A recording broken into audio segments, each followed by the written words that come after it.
안녕하십니까 여러분. 누리 PD 김준희입니다.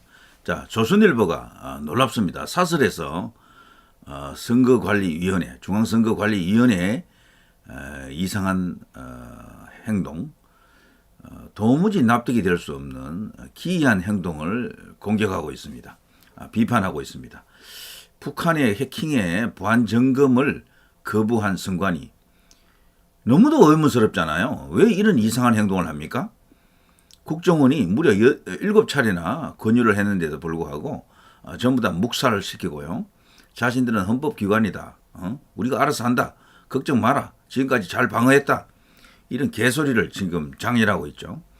분명히 여기에는요, 어떤 의혹이 있습니다. 뭘 감추고 있다. 드러나면 큰일 날 뭐가 있다. 합리적 의심이 이제 100% 이제 갈 수가 있는 상황인데요. 자, 다른 언론도 아닌 이 조선일보, 그것도 사설에서 이걸 다뤘다는 게 이게 의미심장합니다. 진짜 뭔 일 터질 것 같은데요. 저는요, 이 국정원이 이렇게 움직이는 것 자체가요, 벌써 7번 아닙니까? 뭔가 지금 작심했다 이런 생각이 들고요. 정부, 특히 이제 윤 대통령의 의지가 실려 있지 않고는 이렇게 할 수가 없다라고 생각합니다. 그 전에 1월 초에 윤용진 변호사 그리고 박주현 변호사가 용산 대통령실에서 브리핑을 했었죠. PPT로 부정선거에 대해서 아주 뭐 자세하게 아주 긴 시간에 걸쳐서 후련하게 그냥 그때 다 브리핑을 했다고 합니다. 그 내용이 윤 대통령에게 들어가지 않았겠습니까? 검사 출신 윤석열 대통령. 자, 이런 생각을 하게 되면요, 지금 일어나고 있는 일은 엄청난 의미를 이제 가질 수가 있겠다. 자, 사설 북 해킹의 보안 점검 거부한 선관위 뭘 감추겠다는 건가? 저는 이 4.15라든가 기타 여러 가지 부정선거 정황에 대해서요, 조선일보가 이렇게까지 화끈하게 보도한 걸 본 적도 없고 논평은 아예 구경도 못했어요. 그런데 이 사설에서 이렇게 했다는 것은 이건 굉장한 신호입니다. 뭐가 지금 터지고 있는 게 아닌가 이런 어떤 예측을 할 수가 있는데요.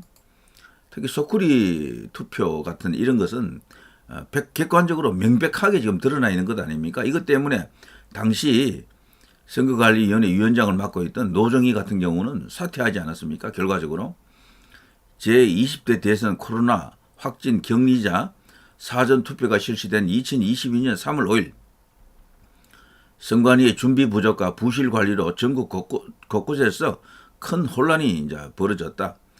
투표 용지를 소쿠리 등으로 운반하는 장면이 곳곳에서 포착됐다. 우리나라는 이 투표 관리가 개판인 것 같아요.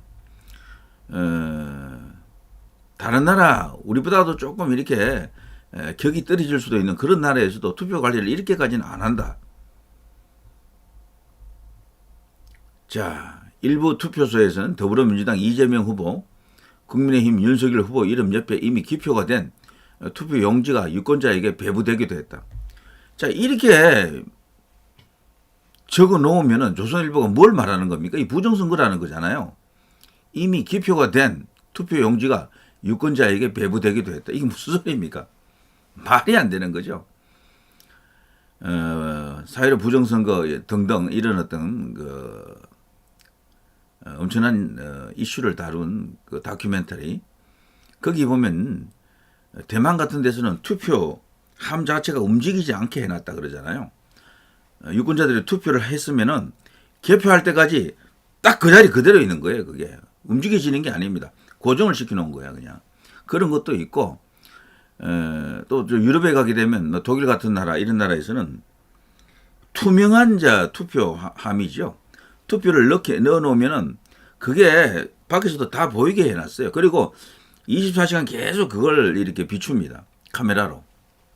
그래서 사람들이 그걸 다 알 수가 있어요. 지금 누가 가져가는지, 어디로 가는지. 대한민국은 정말 이렇게 하면 안 되고요. 문제가 너무도 많은데 일단 당장 이제 해결해야 될 게 이 사전투표입니다. 이 사전투표를 가장 나쁜 것은 본투표와 사전투표 사이에 이 텀을 주고 있다는 겁니다. 3, 4일간의 이 텀이 생기잖아요. 이게 가장 큰 문제다. 하려면은 원래는 말이죠. 예전처럼 부재자 투표 있고 그리고 이 본투표 있고 이러면 다 됩니다. 원래는 되는데 다수가 불편하죠. 이 부재자 투표라는 게. 그리고 투표율을 끌어올리는 데는 다소 한계가 있다 이제 생각해서 그런지 저들이 특히 좌파들이죠. 이런 어떤 가짜치도 않은 어떤 꼼수를 들고 나온 건데요. 이 사전투표라고 하는 것으로. 그런데 실상 투표율이 조금 올라가긴 했죠. 조금. 그렇게 큰 효과가 난 건 아닙니다. 제 생각은요. 이 사전투표 때려치우고 없애고 본투표를 차라리 이틀 하라. 달아서. 본투표 이틀. 그게 더 효과적입니다. 투표율 더 올라갈 거예요. 만일에 이 사전투표를 이게 없앨 수 없다 그러면 붙여서 해야 됩니다. 붙여서. 사전투표 하루, 그 다음에 본투표, 아니면 사전투표 이틀 하라 이거야. 좋아. 사전투표, 중간에 텀 두지 말고 바로 본투표 이렇게 하라고.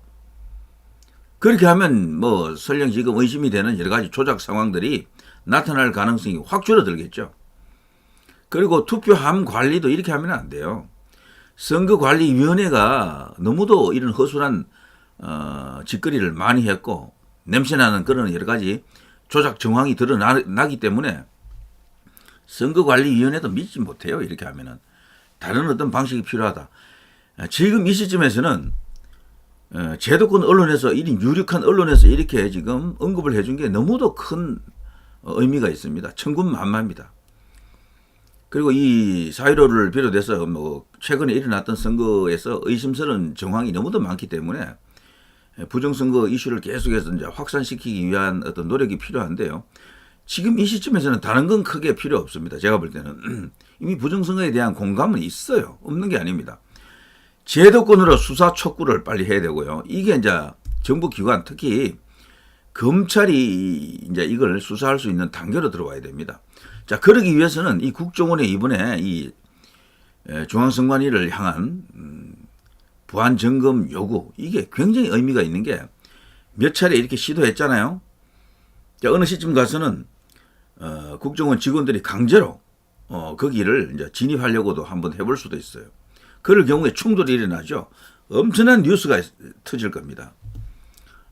그러면은 저 좌파들은 난리가 날 겁니다. 국정원이 선관위까지 장악하려 할 것이다. 뭐 이렇게 난리를 치겠죠. 그러나 이제 부정선거 이슈에 대해서 어느 정도 긍정적으로 이해하고 있거나 문제점을 잘 알고 있는 애국 우파들, 자유보수들이 대거 또 현장에 이제 나가겠죠. 그러면 그에 대한 충돌이 또 일어날 수도 있습니다. 그러나 이슈 하나만큼은 엄청나게 커지겠죠. 모든 언론이 이제 그걸 다룰 수가 있게 됩니다. 자, 그럴 경우에 결국 선관위는 저는 문을 안 열어준다고 봐요. 끝내 야당하고 손잡고 자신들의 그 영역을 지킬 것으로 봐요. 자, 그럴 경우에 말이죠. 그럴 경우에 국정원이 분명히 자기들이 그동안 이렇게 수집한 어떤 해킹 당한 여러 가지 어떤 정황이나 이런 것을 갖고 대국민 발표를 하는 겁니다. 이건 명백한 북에 의한 선거 개입이다. 뭐 이런 어떤 결론을 내고 공개적으로 수사 의뢰를 하는 겁니다. 공개적으로 검찰에. 그럴 경우에 이제 검찰에서 어떤 반응을 이제 보일 수가 있는 겁니다. 검찰이 이제 움직이게 되면은 선거관리위원회가 저렇게 마구다지로 자신들이 지금 하고 있는 것처럼 그렇게 하기는 어렵다고 봅니다. 지난번에 검찰이 결국 국회도 뚫지 않았습니까? 더불어민주당 결국 압수수색 하지 않았습니까? 국회까지 들어가서. 선거관리위원회가 버틸 수 있겠어요? 검찰이 이제 그 압수수색 들어가게 되면은. 근데 그 정도로 충분한 완벽한 어떤 여러 가지 정황을 국정원이 쥐고 있을 경우에는 압수수색 영장 전 떨어진다고 봅니다. 그럴 경우에는 선관위 서버 털리는 거죠, 이제 드디어. 그런 상황으로 갈 수 있도록 만들어야 되는 거죠. 지금은요, 자, 봐라. 지금 이런 정황 봐라. 이건 부정수사, 뭐 부정선거야. 이걸 이야기하기에는 늦었습니다. 이미 지나갔고요. 그건 다 알고 있고. 무조건 수사가 어떻게 하면 가능할까를 이제 고민해야 됩니다. 그리고 그런 쪽으로 여론을 몰아가야 된다는 거죠. 근데 그걸 위해서 지금 조선일보가 사설에서 엄청난 어떤 이야기를 하고 있는 것이다. 저는 그렇게 봅니다. 단순히 국정원이 뭐 안 되면 말고 그냥 찔러보는 식으로 그렇게 했다고 저는 생각 안 해요. 무려 7번입니다. 그때마다 계속 이렇게 거부를 하고 있지만 자, 국정원도 국가기관으로서 책임 있는 행동을 해야 됩니다. 국민들에게 책임 있는 어떤 모습을 보여줘야 돼요. 그러자면 공식적인 발표를 한번 해줘야 됩니다. 선거관리위원회 이대로 가면 너무도 위험하다. 그동안 북으로부터 엄청난 어떤 해킹을 당했다. 선거의 그 무결성이 흔들린다. 분명히 그런 선언을 해주면서 수사가 필요한 사안이다라는 것을 공표하십시오. 그럴 경우에 사실 수사권이 국정원에는 없어요. 그걸 이제 검찰에다가 이제 요구하는 거죠. 검찰에서 수사를 좀 해달라. 이럴 경우에 이제 정부 차원에서 움직일 수가 있는 겁니다. 그때 이제 부강 여러 가지 수사 이런 걸 통해 가지고 증거 확보를 통해 가지고 법원을 설득하게 되면 구속영장이 떨어진다는 거죠. 자, 그럴 경우에 과연 중앙선관위가 버틸 수 있는 재간이 있겠나? 어렵습니다. 그렇게까지 가게 되면 이제 4.15뿐 아니고 그밖에 여러 이제 그동안 선관위에서 어떤 만일에 정말 더러운 짓, 나쁜 짓을 저지른 게 있다면은 백일하에 이제 드러나겠죠. 그렇게 되면은. 자, 지금요, 조선일보 이 사설을 제가 잠깐 언급해 볼까요? 독립적인 중립적 기관이다. 그리고 헌법기관이다라는 이유로 뭡니까? 이게 중앙선거관리위원회가 국정원의 그 보안 점검을 받지 않겠다라고 하는 것은 기본적으로 아무런 의미가 없는 말입니다. 그건 경강부회고요. 그야말로 가짜지도 않은 말입니다. 그건 무시하고요. 그냥 일단 계속해서 이제 밀어붙여야 될 것 같고요. 자, 국정원은 이런 말을 하죠. 자, 지난 2년간 선관위가 악성 코드와 해킹 메일 공격을 8차례 받았고 이 중 7번이나 북정찰 총국 소행으로 추정된다는 사실을 매번 선관위에 메일과 전화로 통보했다고 합니다. 자, 선관위는 통보받은 적이 없다라고 부인하다가 국정원이 통보 내용을 공개하자 뒤늦게 전 부처 공통으로 제공받는 통상적 해킹 의심 메일 통보를 받은 적이 있다라고 말을 바꿨죠. 이 말 자체도 저는 이게요 간단치가 않다 생각합니다. 통상적 해킹 의심 메일이 아니고 이것도 뭔가 자신들 입장에 맞춰가지고 말을 이렇게 좀 바꾼 게 아닌가 생각이 드는데요.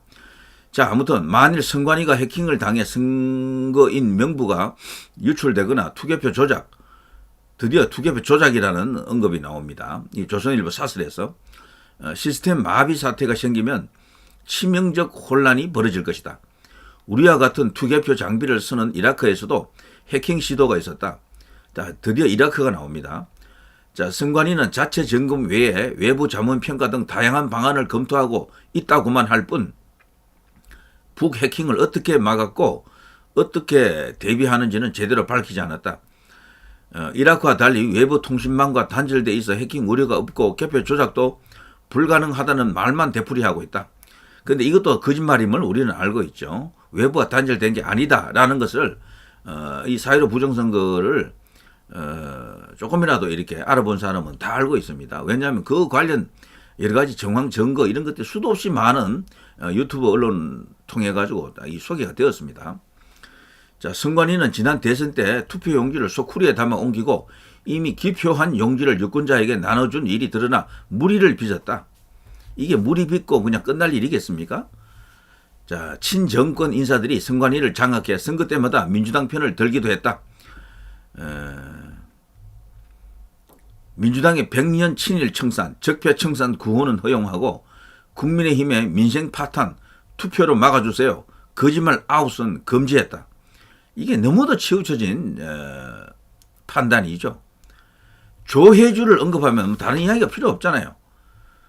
조혜주가 도대체 어떤 사람입니까? 그 사람이 문재인의 그 대선 캠프에 있던 사람 아닙니까? 그런 자가 실질적으로 그 중앙선거관리위원회 책임자는 선거관리위원장이 아니고 그 상임위원 바로 그 사람 아닙니까? 근데 그거 연임 시도하다가 그 개박살 난 거 아닙니까? 그뿐 아니고 그 조혜주가 심어놓은 여러 가지 시스템이 지금 우리나라 이 중앙선거관리위원회 선거 시스템입니다. 모든 것은 조회주로 연결된다. 그 조회주가 심어놓은 여러 가지 어떤 그 알바기들이 또 많다고요. 그리고 그 뒤에는 이런 북과 같은 이런 해킹이 있을 수 있고 중국으로부터 오는 여러 가지 어떤 수상한 흐름도 있습니다. 이런 것들을 주장으로만 그런 걸로만은 이걸 이제 해결할 수가 없다. 국가기관에서 유력한 권위 있는 기관에서 국가기관에서 수사를 통해서만 이것을 밝힐 수가 있다. 뭐 이렇게 이제 말할 수가 있겠죠. 그리고 또요, 그 당시에 저들은 선관위가 얼마나 이게 치우쳐진 기울어진 운동장으로서 이렇게 기능했는가 하면요, 계속해서 민주당 편을 들었었던 거죠. 대선 때도 국민의힘을 비방하는 신천지 비호 세력, 술과 주술에 빠졌다 등은 허용했고요. 정권 하수인이란 지적까지 들을 정도였죠. 그래서 저들에게는 솜방망이, 이쪽 국민의힘이나 보수 쪽에는 굉장히 엄한 잣대를 들이댄 게 바로 이 선관위입니다. 이런 태도로 보건대 분명히 여기에는 이질적인 어떤 세력, 집단, 개개인들이 다수 존재할 가능성이 크다. 원래 또 이런 말이 있습니다. 정부 기관 중에요, 가장 강성 노조가 있는 데가 두 군데가 있는데 제1번이 선관위, 제2번이 우체국입니다. 여기 노조가 가장 세대요. 그 공무원 노조 중에는. 세다는 것은 가장 좌익화되어 있다는 거죠. 너무도 이상합니다. 너무도 이상해. 자, 아무튼요, 헌법상 그 독립기구이기 때문에 감찰 대상이 아니다라는 것도 말도 안 돼요. 자, 아무튼 이번에 이 이슈가요, 지금까지도 MBC, KBS 같은 데서는 안 다루더라고, 이거를. 그런데 조선중앙동아에서는 다루고 있거든요. 그 밖에 다른 YTN, 뭐, 연합, 뉴스 이런 등등에서는 다루고 있습니다. 이처럼 크게 언급이 된 것은 없었다, 지금까지. 그야말로 물실혹이 기회가 왔다, 이렇게 생각합니다. 새도 달궈졌을 때 때려야 되죠. 이거 진짜 밀어붙여야 됩니다. 될 수 있을 때 이제 해야 되는 거죠. 가능성 이번에는 좀 보인다. 그것도 만일에 정부의 어떤 의지, 윤 대통령의 의지가 실린 것이라면 이거는 정말 이제 결정적인 그때가 지금 오고 있다는 얘기죠. 자, 이 정도 하겠습니다. 누리 PD 김준희였습니다.